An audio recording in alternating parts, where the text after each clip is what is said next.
Hey everyone, Rayful here. Today's tidbit is about the Swedish language.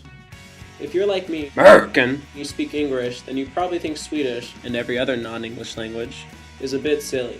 But if you didn't know, I've been in Sweden for the past 4 months, and unfortunately, jag talar svenska mycket hyggligt. I just Google translated that. It's not entirely my fault that I haven't learned Swedish yet. Just look outside.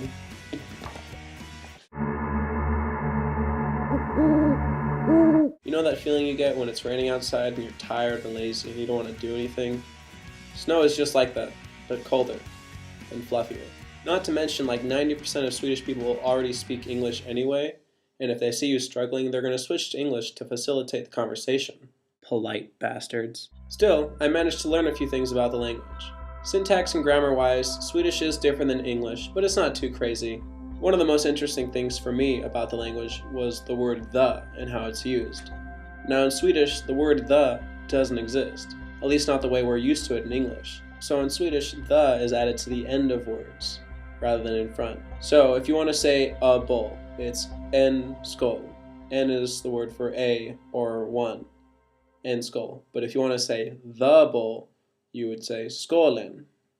Fun fact, the word skål also means cheers in Sweden. So skål. So for around 80% of nouns, you would add n to the end of the word to conjugate it with the, except for the other 20% of the words where you would add et to the end of the word. Like the candle is huset. How can you tell a word is supposed to end in et? That's just something you know if you're Swedish. One more thing, Swedish has 3 extra letters than English does. Calm down, we're gonna get through this. I'll walk you through it, it's gonna be okay.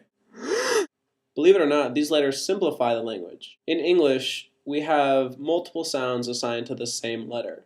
Let's look at A in the following words. Bat, car, hate, umbrella. In Swedish, and many other less stupid languages, they assign one sound to one letter. Let's look at the vowels. Now I'll pronounce them to the best of my ability, so if I sound stupid, yeah.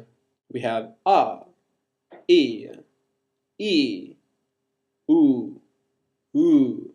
Now Y is interesting, and I wanted to make a note about it. In Swedish, Y is definitively a vowel. It doesn't have that weird vowel consonant limbo that it has in English. In Swedish, Y is and always will be a vowel, and it's pronounced yi. Now if you need help pronouncing Y, just take a pencil. Yi. If the pencil doesn't fall, you pronounce it right. Okay, so you think we're at the end of the alphabet, but no, those 3 extra letters come here. So we have O, A, and O is like a long O in English, A is like a short A in English, and is like a short U. Speaking of crazy sounds, there's suj. Actually, it's pronounced h, as in hu or huttan. Now in English, K's are always hard, but in Swedish you can have a hard K or a soft K depending on the vowel that's after the K. A great word to demonstrate this is kanske, which means maybe. Last fun thing, Swedes have trouble pronouncing this sound, because I don't believe it exists in the Swedish language. So instead of chocolate, they say chocolate. Instead of charge, they say charge.